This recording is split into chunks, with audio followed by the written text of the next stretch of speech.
मित्रों नमः शिवाय। मैं ज्योतिष देवज्ञ पंडित देवेंद्र द्विवेदी शहडोल मध्य प्रदेश से। मित्रों, ज्योतिष पर विश्वास करने वाले लोग,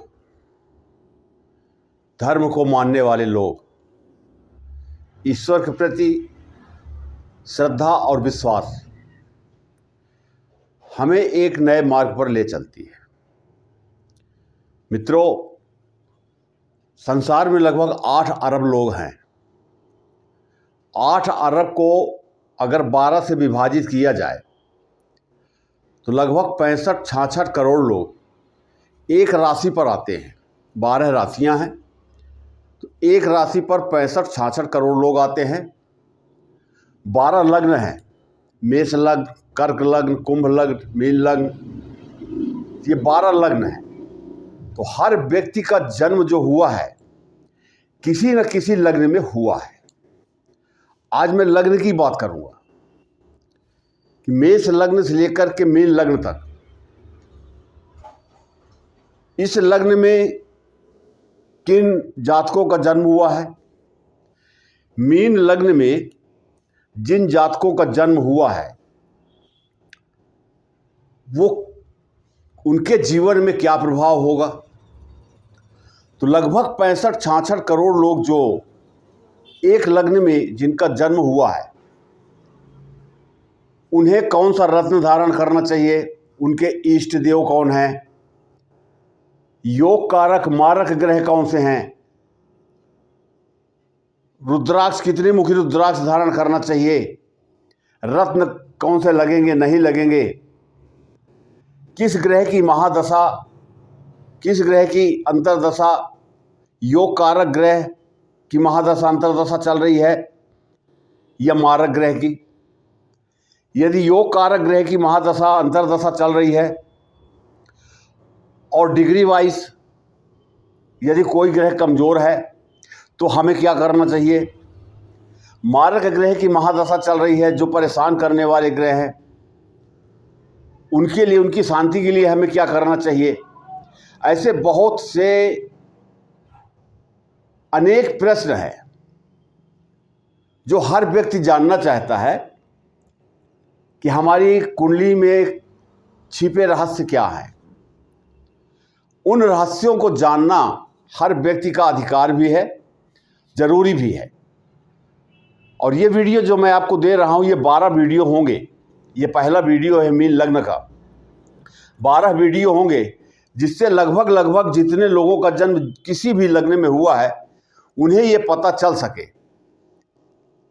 कि हमें कौन सा रुद्राक्ष धारण करना चाहिए, योग कारक मारक ग्रहों की जानकारी, इष्ट देव की जानकारी, रत्नों की जानकारी, मंत्रों की जानकारी। बहुत से कारण होते हैं।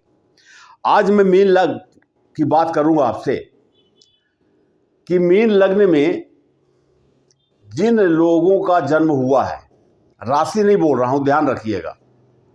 मीन लग्न में जितने लोगों का जन्म हुआ है उन्हें कौन सा रत्न धारण करना चाहिए, किस मंत्र का जाप करना चाहिए, कितनी मुख्य रुद्राक्ष धारण करना चाहिए, उनके इष्ट देव कौन है, योग कारक मारक ग्रह कौन से हैं। मारक ग्रह का तात्पर्य मेरा जो समस्याएं देते हैं और उनकी महादशा अंतर्दशा चलती है, फिर किसी एक शुभ ग्रह की महादशा चल रही है और उसमें अशुभ ग्रह की अंतर्दशा चल रही है, या अशुभ ग्रह की महादशा चल रही है, शुभ ग्रह की अंतर्दशा चल रही है, उसके लिए क्या करना चाहिए। एक ही वीडियो में मैं बताने का प्रयास करूंगा। और ये जानकारी जो है हर व्यक्ति को होनी चाहिए अपने लग्न के बारे में। लग्न ही प्रथम कुंडली है जो हमारे जन्म के समय निर्मित हो जाती है और धीरे धीरे हम आगे बढ़ते जाते हैं। और जन्म से लेकर के अंतिम समय तक किसी न किसी ग्रह की महादशा अंतर्दशा चलती रहती है जो स्थायी रूप से हमें प्रभावित करती है। और उनके लिए अब वो ग्रह चाहे योग कारक हो या मारक हो, दोनों स्थिति में वो अपना अच्छा या बुरा परिणाम देंगे। आइए हम चलते हैं विषय पर। इस वीडियो को बड़े ध्यान से देखें। वीडियो थोड़ा लंबा हो सकता है, ध्यान से देखें। एक बार समझ में नहीं आता, 2 बार 3 बार देखें। ये जानकारी आपके जीवन से जुड़ी हुई जानकारी है। ये जानकारी कोई महीने 2 महीने या साल 2 साल के लिए नहीं है। ये लग्न कुंडली, जन्म कुंडली जो हमारे जन्म के समय बनी और अंतिम समय तक रहेगी, तो ये जो मैं विश्लेषण कर रहा हूँ, जो बताने जा रहा हूँ, ये भी जन्म से लेकर के अंतिम समय तक का रहता है। इससे हम सब कुछ जान सकते हैं। आइए विषय पर चलते हैं। मित्रों, आप सभी को मालूम है कि जन्म कुंडली में ये 12 भाव होते हैं। ये 12 भाव फिक्स होते हैं। किसी भी लग्न की कुंडली हो सकती है। मेष लग्न, वृषभ लग्न, तुला लग्न, मकर लग्न, मीन लग्न, यहाँ जो भी अंक लिखा होगा, जिस राशि का अंक लिखा होगा, उसी लग्न की कुंडली बन जाती है। तो 12 लग्न होते हैं। तो 12 लग्न की कुंडली बनती है। 12 भाव होते हैं। 12 भाव हमेशा अपने स्थान पर स्थायी रूप से रहते हैं। केवल लग्न बदलता है। कोई भी लग्न हो सकता है, जो राशि यहाँ बैठेगी वही लग्न हो जाता है। इसके पश्चात मान लीजिए यहाँ पर मीन लग्न की कुंडली है, तो जरूरी नहीं है कि व्यक्ति की मीन राशि भी हो। यहाँ पर 12 राशियाँ लिखी हुई हैं। 12 राशियों में चंद्रमा जहाँ पर बैठेगा वही उस व्यक्ति की राशि हो जाती है। तो ये पूरा विश्लेषण इस टाइप से देखा जाता है। अब ये 12 भाव देख लीजिए। 12 भावों में अलग अलग राशियां हैं। अब 9 ग्रह हैं। तो जो 9 ग्रह हैं, तो वो एक एक ग्रह भी 9 भावों में बैठ सकते हैं। 2-3 ग्रह, 4 ग्रह भी एक ही भाव में बैठ जाते हैं। ऐसी स्थिति भी आती है। तो ये बहुत बड़ा संकट का विषय नहीं है। ग्रहों के गोचर के अनुसार जन्म के समय जब गोचर में ग्रह जो चलते रहते हैं, उसके अनुसार यहाँ पर वही ग्रह बैठ जाते हैं जन्म कुंडली में। जन्म के समय का गोचर ही हमारी जन्म कुंडली है। अब मुख्य रूप से हर व्यक्ति क्या जानना चाहता है? सबसे पहले तो ये जानना चाहता है कि हमारी जन्म कुंडली में योग कारक ग्रह कौन से हैं और मारक ग्रह कौन से हैं। तो सबसे पहले मैं योग कारक ग्रह की बात करता हूं। योग कारक ग्रह जो होते हैं, नाम से ही पता चलता है। योग का मतलब व्यक्ति के साथ जुड़ना, वो ग्रहों का आशीर्वाद प्राप्त होना, अर्थात शुभ ग्रह जो हमारे जीवन में अच्छे परिणाम देते हैं। अब क्यों नहीं देते, इसकी भी मैं बात करूंगा। तो मीन लग्न के जो जातक हैं, इनकी जन्म कुंडली में 3 ग्रह विशेषकर योग कारक है। पहला गुरु, ये प्रथम भाव में गुरु लिखा हुआ है। गुरु मीन राशि के स्वामी हैं और लग्नेश हैं। तो ये विशेष योग कारक ग्रह हो गए। दूसरा पंचम भाव, यहां 4 लिखा हुआ है, ये कर्क राशि है। कर्क राशि के स्वामी चंद्रदेव हैं। ये त्रिकोण का भाव है। ये अति शुभ भाव माना जाता है। 1, 5 और 9, ये 3 भाव जो होते हैं, ये धर्म के भाव कहे जाते हैं। तो दूसरा ग्रह यहां पर चंद्रमा होगा। ये चंद्र लिखा हुआ है। तीसरा नवम भाव, ये भी धर्म का भाव है, हमारा भाग्य भाव है, पिता से संबंध, इन सब चीज़ों का अध्ययन हम करते हैं। तो ये मंगल है। तो यहाँ पर 3 ग्रह जो हैं, ये मंगल हो गया। अब 3 ग्रह जो हैं, गुरु, चंद्रमा और मंगल, तो जो मीन लग्न के जातक हैं, उनके लिए ये 3 ग्रह जो है बहुत ही महत्वपूर्ण हैं। जीवन में सब कुछ देने वाले ग्रह हैं। इन 3 ग्रहों को विशेष रूप से ध्यान रखना चाहिए। इनकी महादशा, अंतरदशा, प्रत्यंतर दशा में अच्छे परिणाम प्राप्त होते हैं। अब क्यों नहीं होते हैं, इसकी भी बात मैं इसी वीडियो में करूंगा आपसे। अब मारक ग्रह की बात करते हैं। मारक ग्रह पहला सूर्य है। सूर्य जो है गुरु का, चंद्रमा का और मंगल का मित्र है, लेकिन मीन लग्न की कुंडली में सूर्य देव मारक ग्रह हो गए। क्यों हो गए? कि सूर्य देव छठे भाव के स्वामी बन गए। छठा भाव जो होता है रोग शत्रु कर्जा का होता है, इस भाव के स्वामी बन गए। अर्थात जब सूर्य की महादशा अंतरदशा चलेगी तब तब जीवन में समस्याएं आएंगी, इसलिए सूर्य देव यहाँ पर मारक हो गए। दूसरा, शुक्र की बात करते हैं। अब देखिए यहाँ पर सूर्य और चंद्रमा को एक एक राशि प्राप्त है और बाकी शेष ग्रह जो हैं उनको दो दो राशियां प्राप्त हैं। तो यहाँ पर मंगल की मैं बात कर रहा था, मंगल की दो राशियां हैं, एक मेष राशि है और एक वृश्चिक राशि है। चंद्रमा की बात किया, सिंगल राशि है। सूर्य की बात किया, सिंगल राशि है। अब शुक्र की बात करते हैं तो शुक्र देव तीसरे और अष्टम भाव के स्वामी हैं। तीसरा भाव भारी मेहनत का भाव है, पराक्रम परिश्रम इसका भाव है, अशुभ भाव है। तीसरा भाव जो है अशुभ भाव है और अष्टम भाव जो है आयु मृत्यु का भाव है। जीवन में जितनी भी समस्याएं आती हैं, ये जो समस्याएं जन्म लेती हैं, उसका भाव ये अष्टम भाव है। रिसर्च का भाव है, शोध का भाव है, भूगर्भ का भाव है, ये अष्टम भाव है। पूरी कुंडली में सबसे ज़्यादा अशुभ भाव अष्टम भाव है और तीसरे और आठवें भाव के स्वामी शुक्रदेव हो गए, वृषभ राशि और तुला राशि।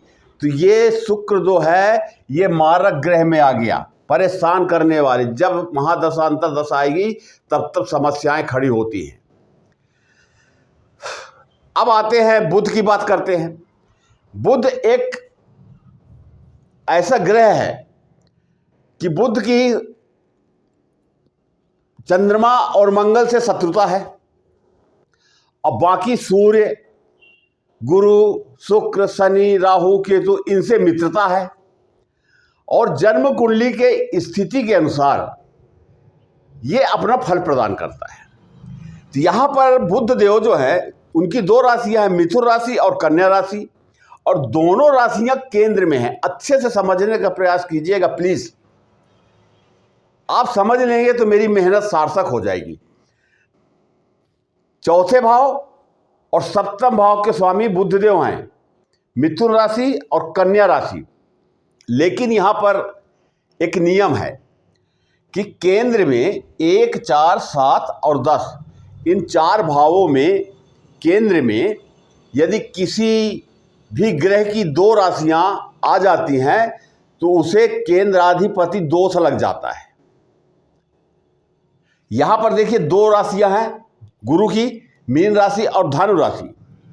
तो यहां पर धनु राशि और मीन राशि को केंद्राधिपति दोष नहीं लगेगा क्योंकि लग्नेश स्वयं गुरु हैं, तो लग्नेश को यह दोष नहीं लगता, लेकिन बुध को यह दोष लग गया। अब बुध यहां पर अभी न मारक हैं और न योग कारक हैं। अब ये अपनी स्थिति स्वयं बताएंगे कि जन्म कुंडली में ये कहां पर बैठे हैं। केंद्र भाव में बैठे ही, चलिए ये तो अच्छी बात है, केंद्राधिपति दोष लग गया दोनों राशियों के आने से। पर बुध यहां पर बैठे कहां पर हैं? अब यहां कोई ग्रह नहीं बैठा है, तो बुध यहां मिथुन राशि में भी बैठ सकते हैं, कन्या राशि में भी बैठ सकते हैं, त्रिकोण में, पंचम भाव, नवम भाव में, लग्न में कहीं भी बैठ सकते हैं। 6 भाव हैं इनके पास, 5-6 भाव, कहीं भी बैठ सकते हैं। अगर ये 1, 5, 9 भाव धर्म भाव में बैठ जाते हैं या 1 से ये 4 भाव जो केंद्र के हैं यहां बैठ जाते हैं, तो फिर बुध को केंद्राधिपति दोष नहीं लगेगा क्योंकि शुभ भाव का स्वामी शुभ भाव में बैठ गया, तो ये दोष से इन्हें मुक्ति मिल जाएगी। और अगर ऐसा होता है तो बुध जो यहां पर देखिए अंत में लिखा हुआ है, तो ये योग कारक ग्रह हो गए, अपनी महादशा अंतरदशा में अच्छा परिणाम देंगे। और यहीं पर बुध देव अगर 6, 8, 12, 3 में बैठ गए तो ये अशुभ हो गए।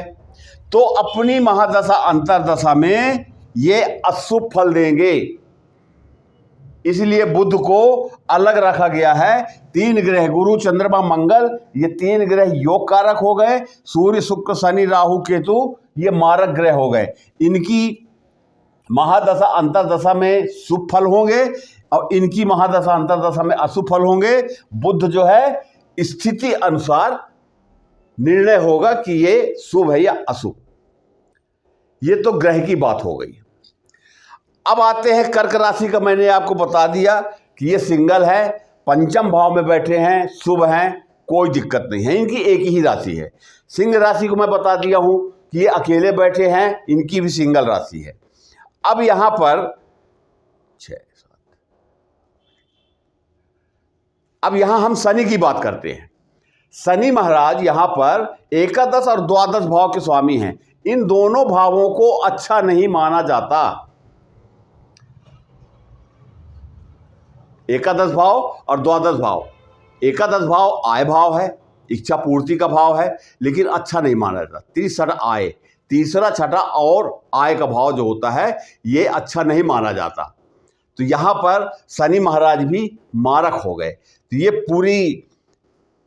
पूरे ग्रहों को मैंने बताने का प्रयास किया है कि ये पूरा चार्ट है आपके सामने। ये मारक ग्रह का चार्ट है, ये योग कारक ग्रहों का चार्ट है। अब प्रश्न ये उठता है, बहुत महत्वपूर्ण प्रश्न। इसमें 2 बातों को मैं लूंगा। महत्वपूर्ण प्रश्न कि आप अपनी जन्म कुंडली देखिए, उसमें साइड में लिखा होगा लग्न इतनी डिग्री का, सूर्य इतनी डिग्री का, मंगल इतनी का, शुक्र इतने का, शनि इतने का। डिग्री अंश बल जो होता है, तो ग्रहों का एक बल होता है। 30 डिग्री की एक राशि बनती है और उसी राशि में जब ग्रह गोचर करते हैं तो वो 30 डिग्री का होता है। अब इसे कैसे माने, कैसे समझे? 0 से लेकर के 6 डिग्री तक अच्छे से समझा रहा हूं, आप समझ लेंगे तो मुझे बहुत अच्छा लगेगा। 0 से लेकर के 6 डिग्री तक 25%, 6 से लेकर के 12 डिग्री तक 50%, 12 से लेकर के 18 तक 100%, 18 से लेकर के 24 तक फिर 50%, और 24 से लेकर के 30 तक 25%, और शुरू में 1-2 डिग्री है या अंत में 29-30 डिग्री है, तो वो डेड अवस्था, मृत अवस्था में वो ग्रह आ जाता है। वो किसी प्रकार का फल प्रदान नहीं करेगा, न शुभ न अशुभ। लेकिन जो मैं बताया 0 से 6 तक 25% पूरा लाभ नहीं देगा, थोड़ा सा लाभ देगा। 50% उससे ज़्यादा देगा। लेकिन 12 से 18 के बीच में यदि कोई ग्रह है, वो ग्रह योग कारक भी हो सकता है, मारक भी हो सकता है। अगर 12 से 18 डिग्री का कोई ग्रह है तो वो पूर्ण फल देने में शक्तिवान है, सक्षम है। ऐसे ग्रह अच्छा परिणाम देते हैं। अब किस ग्रह की महादशा अंतर्दशा चल रही है और उस ग्रह की डिग्री क्या है, अंश क्या है, तो ग्रह के बल को हम इस प्रकार देखते हैं। यहां पर एक चीज और कहना चाहूंगा कि जैसे योग कारक ग्रह हैं, तो हमेशा हम योग कारक ग्रहों का ही रत्न धारण करते हैं। लेकिन 12 डिग्री से यदि कम है, योग कारक ग्रह 12 डिग्री से कम है, तो उसका रत्न धारण करना अनिवार्य हो जाता है। 15 डिग्री का है तो बहुत अच्छी बात है।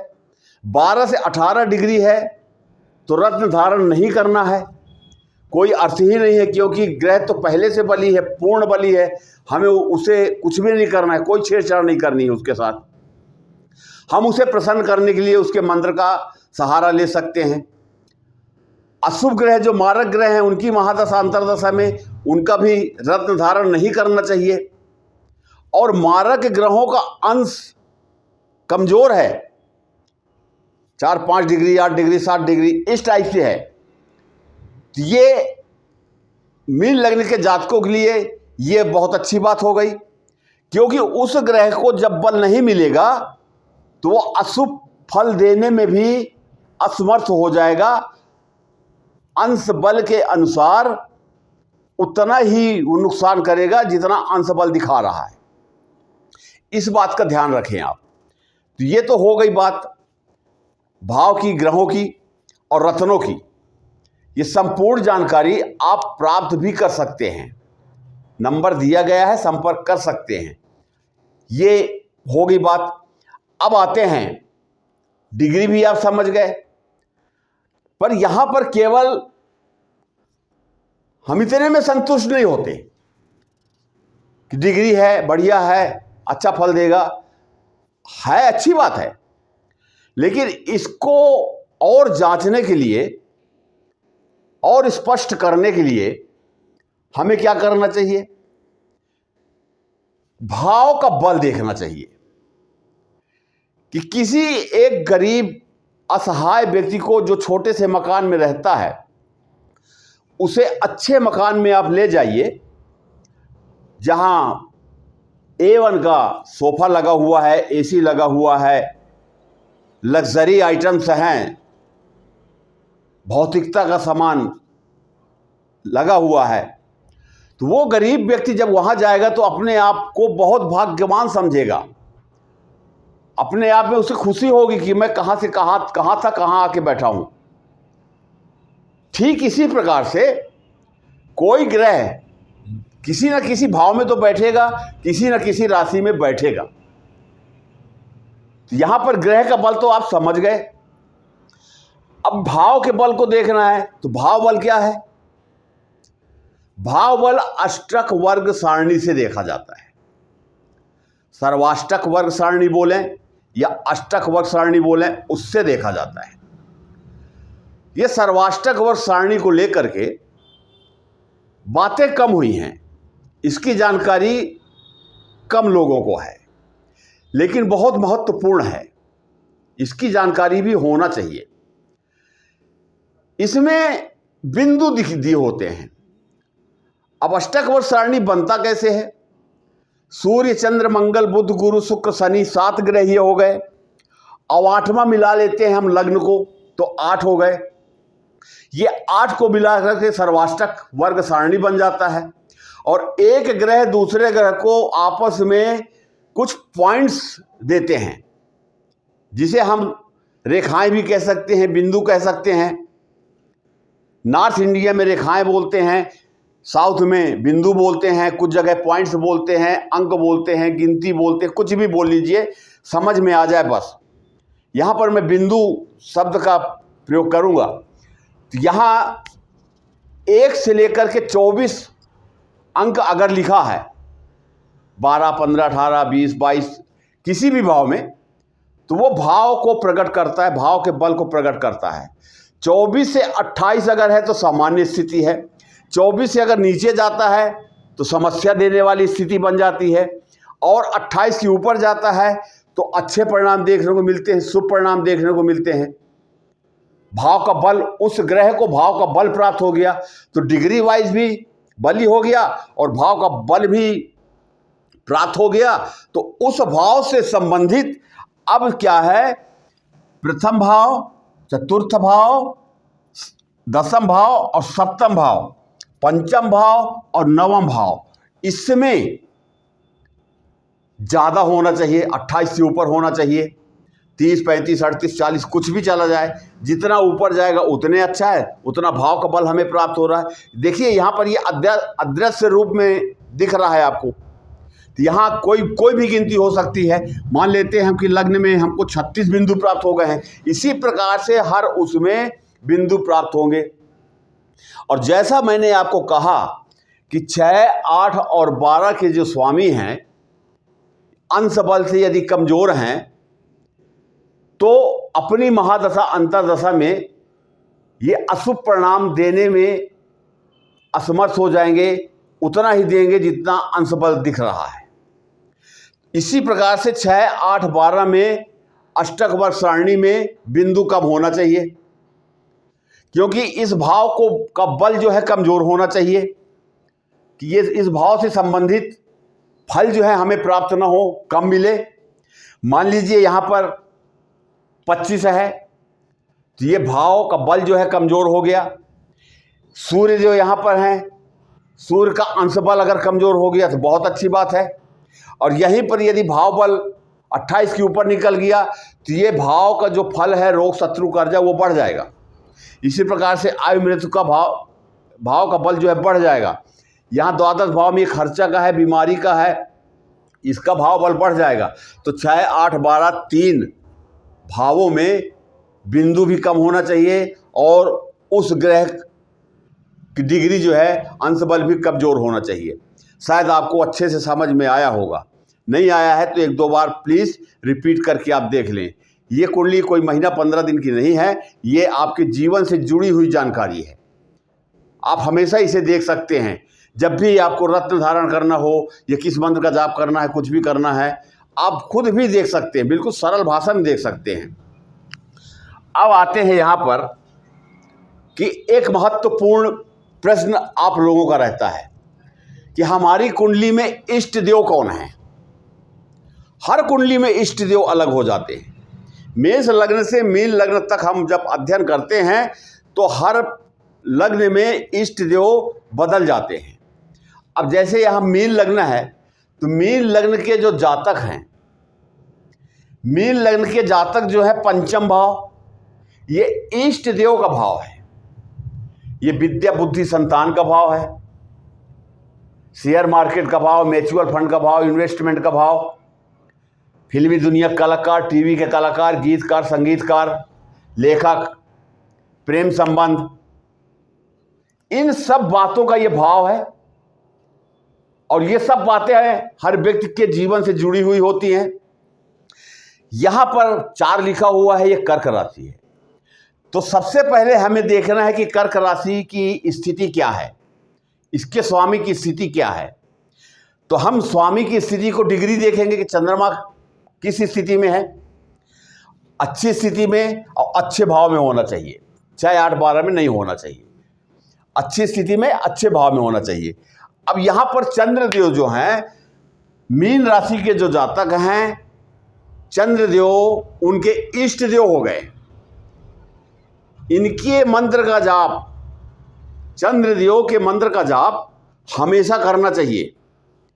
और मीन राशि के जो जातक हैं, अनुभव कीजिएगा कि जब शुक्ल पक्ष चलता होगा उस समय शुक्ल पक्ष में मीन राशि के जातक बहुत प्रसन्न रहते होंगे, क्योंकि चंद्रदेव इष्ट देव हैं और इष्ट देव हमेशा आशीर्वाद देते हैं। तो यदि हमें अपने जीवन में अनुकूलता चाहिए, हमारे इष्ट देव की कृपा चाहिए, तो यहाँ पर जो मीन लग्न के जातक हैं उनको अपने इष्ट देव के मंत्र का, चंद्रदेव के मंत्र का जाप नियमित रूप से करते रहना चाहिए। अच्छे फल परिणाम होंगे, प्राप्त होंगे। इसके साथ साथ चंद्रदेव के जो ईश्वर हैं भगवान भोलेनाथ हैं, भगवान शिव हैं।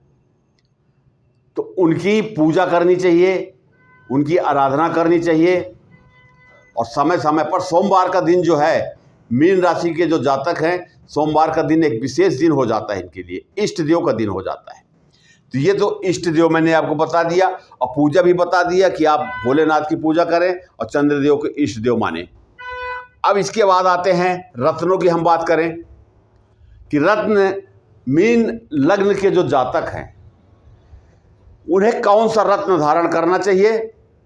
लगभग लोगों का इंटरेस्ट जो है, रुचि जो है रत्नों पर बहुत होती है कि रत्न धारण करना अच्छा भी लगता है और योग कारक भी है। तो यहाँ पर सबसे पहले जो मीन राशि के जातक हैं, इन्हें पीला पुखराज धारण करना चाहिए, कम से कम 5 कैरेट का, सोने में बनवा करके या पीतल में। सोने का यदि अभाव है तो पीतल में बनवा करके गुरुवार के दिन इसे धारण करना चाहिए। लेकिन इसमें भी एक कंडीशन है कि सिर्फ मेरे इतना कह देने से कि ये लग्नेश हैं, गुरु का रत्न जो है आप धारण कर लीजिए, ऐसा नहीं करिएगा। ये भी देखना है कि मीन राशि के स्वामी गुरुदेव, देवताओं के गुरु बृहस्पति जन्म कुंडली में कहाँ पर बैठे हैं। यदि जन्म कुंडली में 6, 8, 12 इन 3 अशुभ भावों में गुरु बैठ जाते हैं तो ऐसी स्थिति में पुखराज धारण नहीं करना है, क्योंकि लग्नेश को लग्न दोष लग गया। 6, 8, 12 अशुभ भाव में जाकर के बैठ गए। तो यदि अब हम पीला पुखराज धारण करते हैं, गुरु का रत्न धारण करते हैं, तो वो हमें नुकसान करेगा। और जहाँ पर गुरु बैठे हैं, 6ठे भाव में बैठे हैं या यहाँ बैठे हैं या द्वादश भाव में बैठे हैं, इस भाव के फल को और बढ़ाएंगे।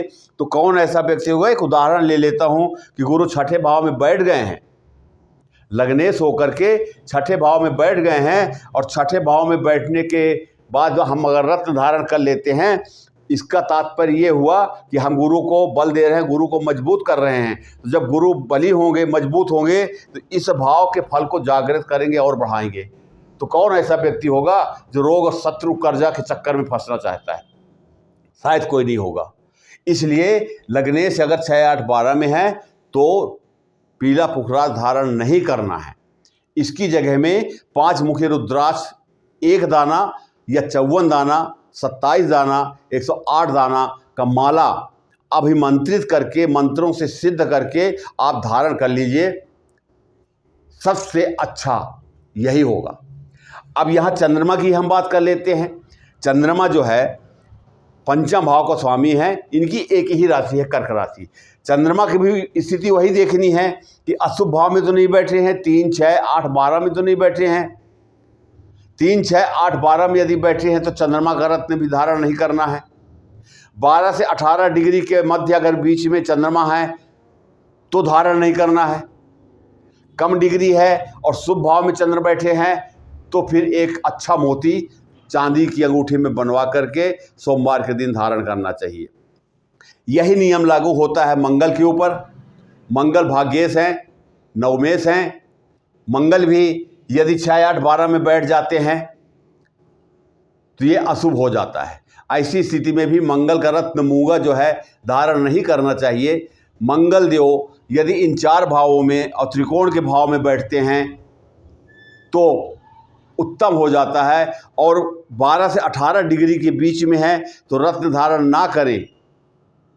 अब 12 से कम है तो फिर मूंगा रत्न धारण करना चाहिए। इसी प्रकार से 5 मुखी रुद्राक्ष यहाँ पर धारण कर सकते हैं। चंद्रमा के लिए 2 मुखी रुद्राक्ष धारण कर सकते हैं, और मंगल के लिए 3 मुखी रुद्राक्ष धारण कर सकते हैं। एक चांदी की तार में कवच बना करके 3 दाना ये धारण कर सकते हैं आप। ये तो हो गई आपके रत्नों की बात, रुद्राक्ष और मंत्र। अब हम मंत्र की बात करते हैं कि मंत्र हमेशा लोग पूछते हैं गुरुजी मंत्र बताइए। तो मैं प्रारंभ में ही मैंने कहा है कि एक तो चंद्र मंत्र का, एक गुरु मंत्र का और एक मंगल देव के मंत्र का, और जिस ग्रह की महादशा चल रही है उसका। हो सकता है इन्हीं ग्रहों में महादशा अंतर्दशा चल रही हो, तो इनका जाप जो है नियमित रूप से करना चाहिए। तो ये 3 भाव जो धर्म के भाव हैं, जातक के जीवन में बली होते हैं, अच्छे शुभ परिणाम देते हैं। मित्रों, काफ़ी मेहनत के बाद ये बातें मैंने आप तक पहुंचाई है, और अंत में मैं यही कहूँगा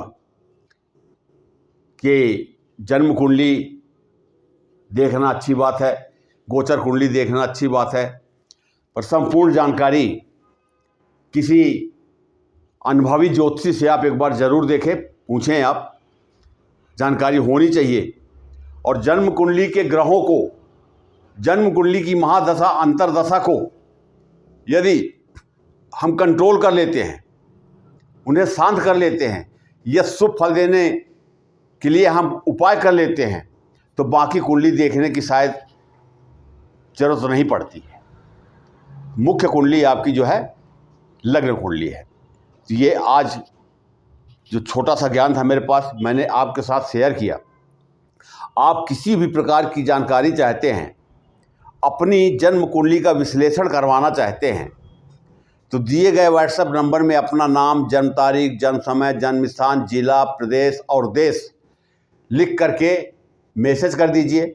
और जैसे आपका नंबर आता है मैं स्वयं आपसे कांटेक्ट करूंगा, आपको फ़ोन लगाऊंगा। दूसरी बात मित्रों, आपका स्वास्थ्य कैसा रहेगा, धन कैसा रहेगा, परिवार में स्थिति कैसी रहेगी, परिवार के साथ रहेंगे नहीं रहेंगे, जीवन में संघर्ष कितना करना पड़ेगा, शिक्षा कितनी होगी, संतान का सुख प्राप्त होगा कि नहीं होगा। संतान प्राप्ति देखिए अलग बात है, संतान सुख अलग बात है। संतान प्राप्ति तो जब बच्चा हमारे घर में जन्म लेता है तो वो संतान प्राप्ति हो गया, और जब वो 20-22 साल 25 साल का हो जाता है और माता पिता की उम्र लगभग 45 से 50 साल हो जाती है, तो उस समय माता पिता की अपेक्षा हो जाती है कि मेरा बेटा, मेरी संतान की एक उम्र हो गई है, जवान है, अब मुझे सपोर्ट करेगा। वो है संतान सुख। शेयर मार्केट का काम कैसे करें कि ना करें, नुकसान तो नहीं होगा, रोग हम कैसे होंगे, शत्रुता कितनी होगी, कर्ज कितना होगा, हमारा दाम्पत्य जीवन कैसा होगा, भाग्य हमारा कितना साथ देगा, कर्म क्षेत्र में हम मेहनत करेंगे, मेहनत के अनुरूप हमें धन की प्राप्ति होगी नहीं होगी, जीवन में हम खर्च कितना करेंगे, बुढ़ापा हमारा कैसे गुजरेगा, सबसे खराब ग्रह हमारी जन्म कुंडली में कौन सा है, उसके लिए हमें क्या करना चाहिए। हो सकता है योग कारक ग्रह हो, कुंडली में तो दिख रहा है कि योग कारक ग्रह है, पर जो विश्लेषण किया जाता है उसमें निकला कि वही ग्रह जो है सबसे अशुभ है। अब हम मंत्र भी जाप कर रहे हैं, सब कुछ कर रहे हैं, फिर भी अनुकूलता नहीं आ रही है। ये सब छोटी छोटी जानकारी आपको प्राप्त हो जाती है। वीडियो अच्छा लगा हो तो आप इसे लाइक कर दें। आपके लाइक करने से ये वीडियो कई मोबाइल में जाता है और लोग देखते हैं, और ऐसा ज्ञान हर व्यक्ति के पास होना चाहिए जिससे भविष्य में धोखाधड़ी से वो बच सके। इस बात का ध्यान रखें। तो एक छोटी सी सहायता आपसे, और अच्छे कर्म करने से आपको भी इसका पुण्य होगा कि मान लीजिए आपने शेयर किया, लाइक किया, और ये वीडियो कोई देखा और वो समस्या से उलझा हुआ है, और वीडियो देख करके वो अपनी समस्या का निदान कर लिया, तो पहले तो भाग्यशाली आप व्यक्ति हैं, पुण्य आपको प्राप्त होगा, मेरे को बाद में होगा। इसलिए आप इसे लाइक कर दीजिए, कोई धन खर्च नहीं होता है। और इन्हीं शब्दों के साथ मैं अपनी वाणी को विराम देता हूँ। अगला वीडियो किसी भी लग्न का आ सकता है, और प्रातः 9 बजे प्रतिदिन एक वीडियो आपको समर्पित करता हूँ। आप सब्सक्राइब करें। बहुत बहुत धन्यवाद। नमस्कार।